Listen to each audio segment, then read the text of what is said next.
welcome to South Asia Today, a show that provides you the glimpses of South Asia. I'm your host Shivangi Mishra. Let's begin with the headlines first. KAHT organizes painting and art exhibition in Srinagar. 7 months since election, councillors still not a part of system in POK.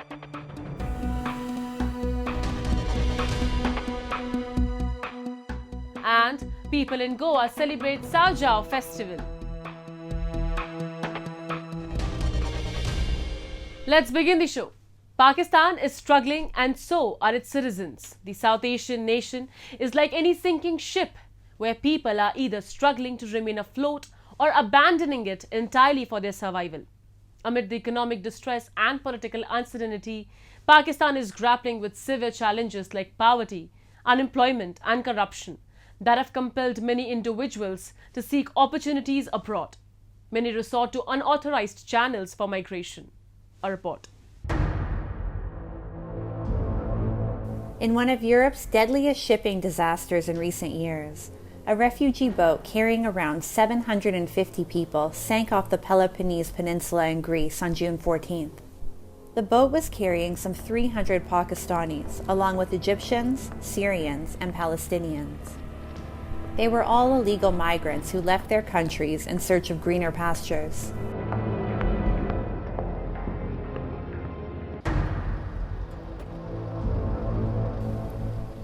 A majority of victims in the boat tragedy were Pakistanis, who attempted the illegal passage to Europe due to the prevailing economic crisis, food insecurity, violence, and job unavailability in the Islamic nation.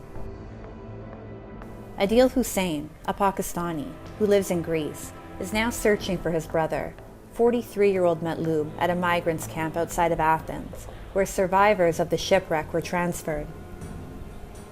His brother paid some 7,000 euros from Pakistan to make his way to Italy through Libya, said Hussain. His brother had been in Greece for more than 12 years before that, but was living illegally and had to return to Pakistan.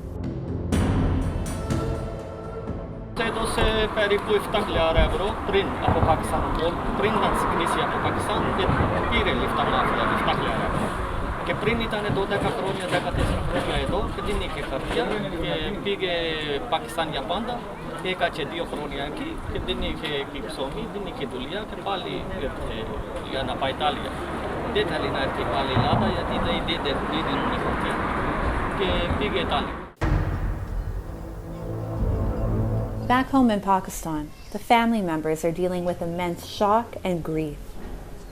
In the hilltop town of Khairata in Pakistan-occupied Kashmir, at least 28 people are either confirmed dead or missing in the Greece boat tragedy. The town, like many others in Pakistan, is known for its residents fleeing to Europe to try to earn a better living. Ayub, a construction worker, said his brother Yasin had borrowed money to pay 7,500 USD to an agent to reach Europe. Illegal migration is rampant. इधर ना कोई factory लगाता है ना कोई कारोबार करता बेरोजगारी है तो लिहाजा फिर हर बंदा जड़ा ना पंजाब की तरफ रुख करता है कोई बाहर भी इसलिए हालात ख़राब भी हैं कोई भागते हैं इधर से लोग भाई चलो कुछ बाहर जाए कोई मेहनत मजदूरी करे. Pakistani authorities have arrested over a dozen alleged human traffickers in a widening manhunt after the boat tragedy. Defense Minister Khawaja Mohammad Asif, while addressing Parliament, said human traffickers deserve the sternest action. Main जो करने वाली बात यह है कि इस कारोबार को बंद होना चाहिए. ये ना हो कि ये लोग जो कल गिरफ्तार हुए हैं कुछ लोग भाग गए हैं. इनके ताने बाने जो है तुर्की में भी हैं, वहाँ भी इन्होंने वहाँ पे पनाहगाहें बनाई हुई हैं जहाँ पे लोग जाते हैं फिर बैठ के 2-2, 3-3, 4-4 महीने इंतज़ार करते हैं. इसी तरह लीबिया में भी हैं. तो मेरा ख्याल है कि वहाँ पे भी हमारी एम्बेसीज को पता होगा कि ये क्या कारोबार हो रहा है. A lackluster job landscape in Pakistan, further troubled by the country's perennially unstable political and security situation, has compelled youth to pack their bags and flee the country. Disillusioned by the country's political class, They are willingly navigating the illegal path that is fraught with both challenges and dangers. And even if the passage is successful, which it is often not, a large number of Pakistani nationals who reach foreign countries through illegal means are often deported.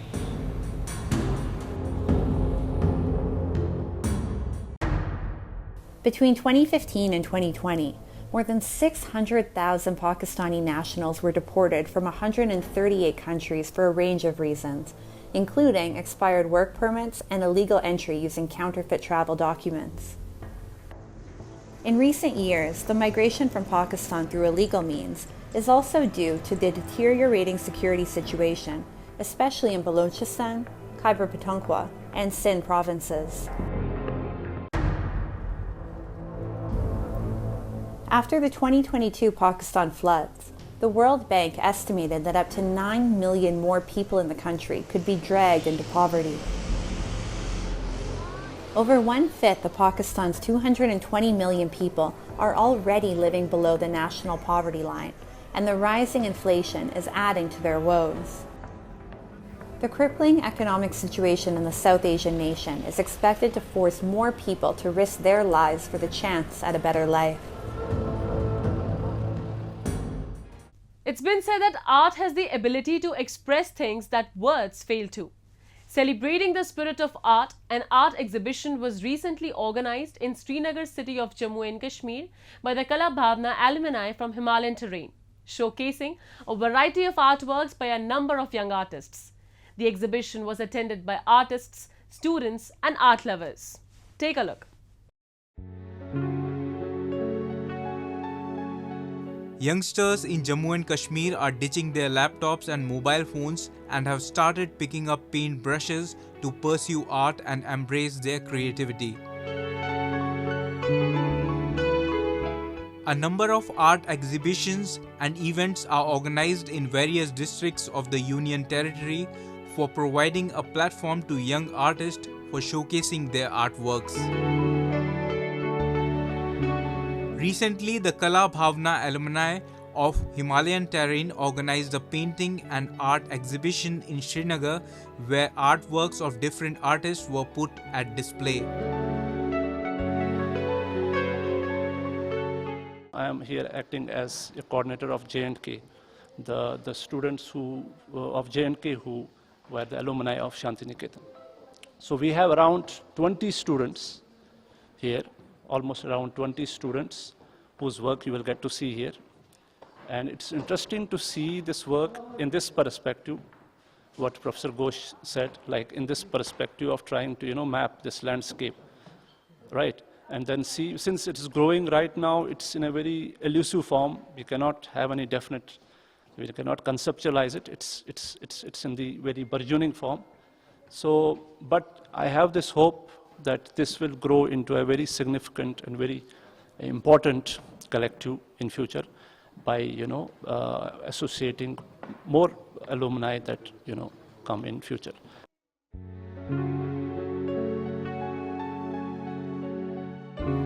Organized in collaboration with the Gayur Art Foundation, the exhibition featured an array of artworks including oil color paintings, watercolor paintings, mixed media paintings, and more. Many artists showcased their artworks, which were inspired by the natural beauty of Himalayan region, incorporating elements of landscape, flora and fauna, and traditional cultural motifs into their pieces. Various visitors who attended the event appreciated the opportunity to view and purchase unique, high-quality artworks of various artists.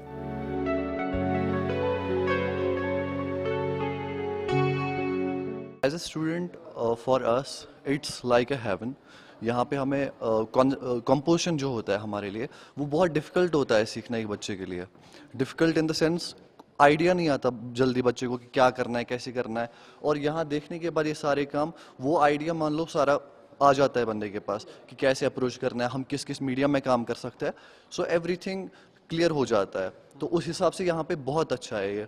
And it's kind appreciating, और यहाँ पे space भी बहुत अच्छा है. I have got a chance to present a historical event in front of my viewers, in front of my people here. So it's an eye-opener.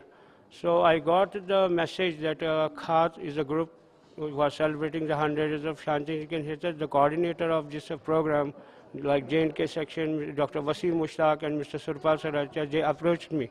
So when I saw the concept, so it was never like, I can't say no. So finally we gave it a thought. It took us a lot of time. So finally it's now here. KAHT, or the Kala Bhavna alumni of Himalayan terrain, is a community of artists and art lovers who strive to support and promote the arts in the Himalayan region. They also did events to serve as an important platform for showcasing the rich cultural heritage and artistic talent of the area. The exhibition gave experience and exposure to many local artists in Kashmir who visit this exhibition.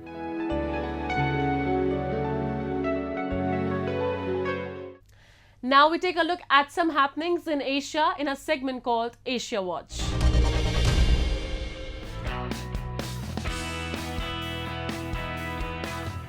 As Ayman Al-Rubai plants mangrove seedlings in the sprawling tidal flats of southern Iraq, the black smoke rising over the skyline behind him shows the ecological damage that he is toiling to undo. Rubai, an agricultural engineer, is working for a project started by Iraqi government bodies and a United Nations agency to grow up to 4 million mangrove trees in the Khor Al-Zubair mudflats region, located near major oil fields. Ankle-deep mud sucks at his boots as he pats down a seedling and moves on to plant another, part of what he hopes will become a mangrove forest that protects the coast, shelters vulnerable species, and battles climate change. Iraq's carbon emissions have more than doubled over the past decade, according to the World Bank, making it one of the region's worst polluters when measured against the size of its economy. The tidal flats south of Basra are a baking landscape of water, salt, mud and hazy sky, riven by channels that Rubai and his team navigate by boat. The new trees come from a nursery where 12,000 seedlings were growing, said Ahmed Albaz of the UN's World Food Programme, which worked on the project with Basra's local government and university and Iraq's Environment Ministry.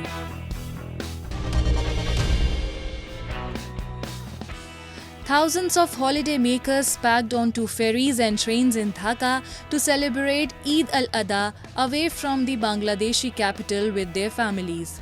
People crowded at piers, train and bus stations to leave the city, sometimes braving heavy downpours. Eid al-Adha is one of Islam's two main holidays and marks the annual Hajj pilgrimage, when Muslims sacrifice livestock to commemorate the willingness of Ibrahim or Abraham to sacrifice his son on God's command, often distributing the meat to the poor.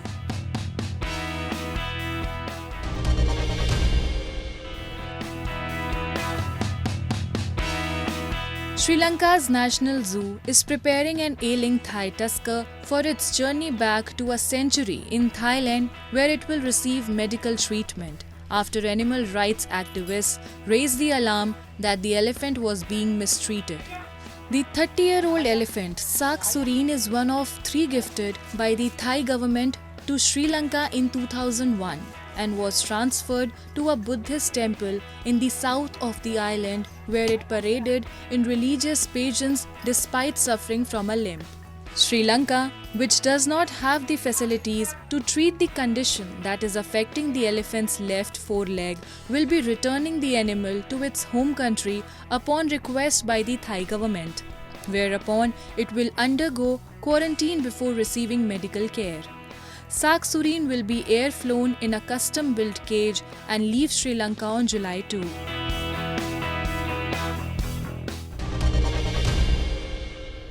Moving on to Muzaffarabad in Pakistan-occupied Kashmir, where protesters are demanding that all 3,500 councillors who are awaiting both an office and a job must be added to the direct system. Demonstrators say that Pakistan's discrimination is not just limited to councillors or one department, but it is prevalent across the spectrum. We have a report.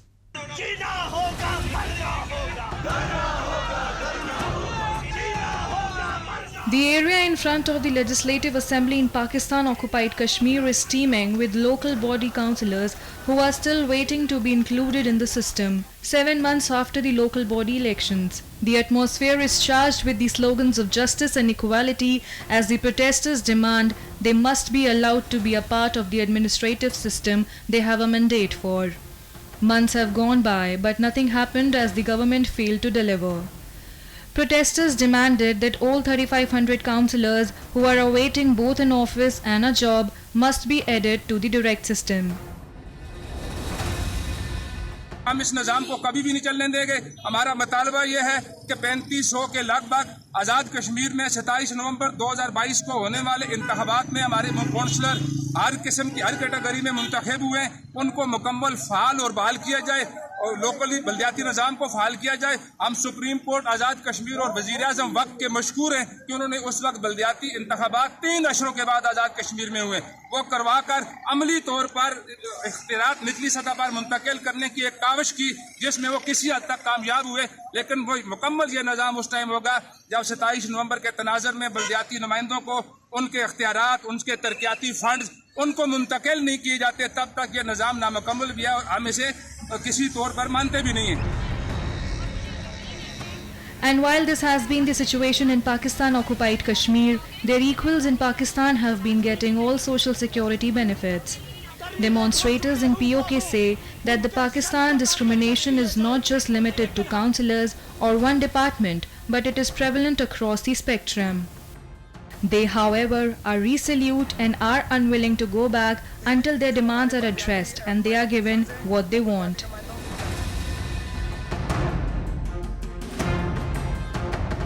कि बल्दियाती निज़ाम का जो हक था नुमाइंदों तक पहुँचाना था, वो उन्होंने मजाक में इधर उधर कर दिया। अगरचे ये हुकूमत लंगड़ी लूली नहीं चल सकती, तो उज़्मा अदालत को अख्तियार है कि वो नोटिस ले और जो इंतखाबात हुए हैं उनको कल अदम करार देकर नए इंतखाबात कराए जाएं, क्योंकि ये हुकूमत ना तो फंड देती है, ना ही अवाम का ख्याल रखती है, बल्कि अपने जेब भरती है। Pakistan-held region of Kashmir has been deprived of several rights and resources.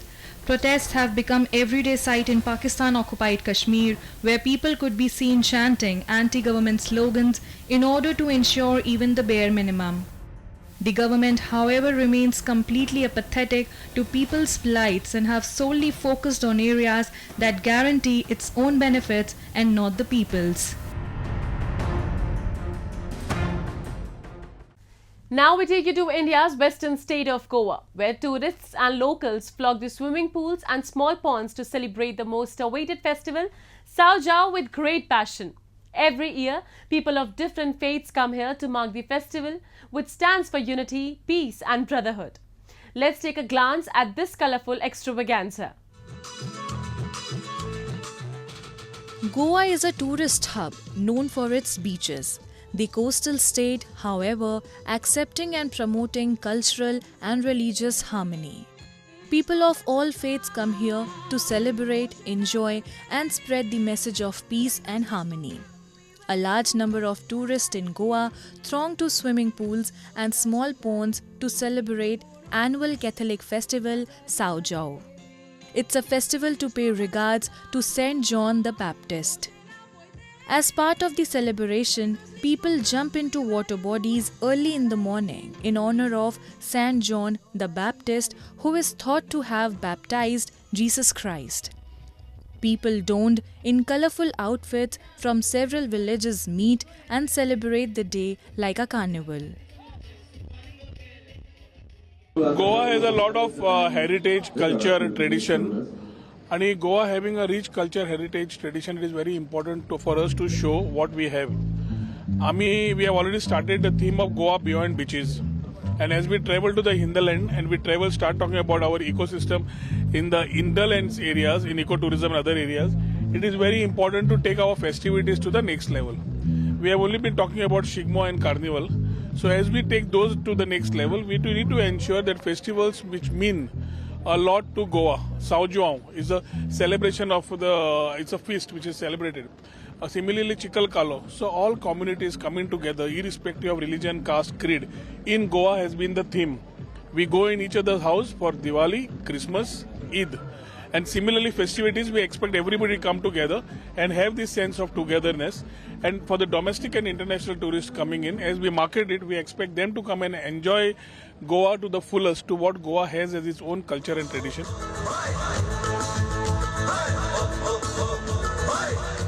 Indeed, Goa has remained an epicenter of inter-religious unity among different religious communities. The Saujao festival in Goa is a significant illustration of mutual regards that various religious communities have for one another. To take the celebrations up a notch, revelers wear crowns of fresh fruits and wildflowers, traditionally called kopel, to celebrate the occasion. Like many Goans' festival, Saujao has a captivating spirit of merriment, color and tradition.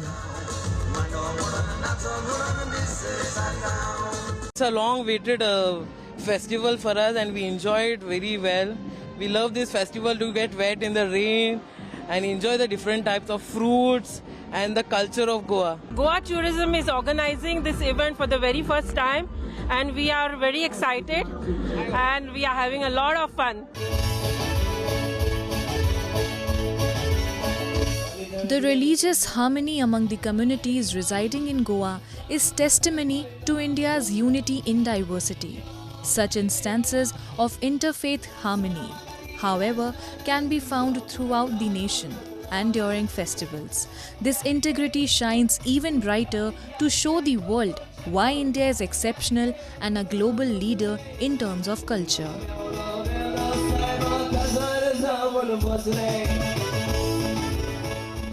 It's time for me to wrap up today's episode. We'll be back next week at the same time.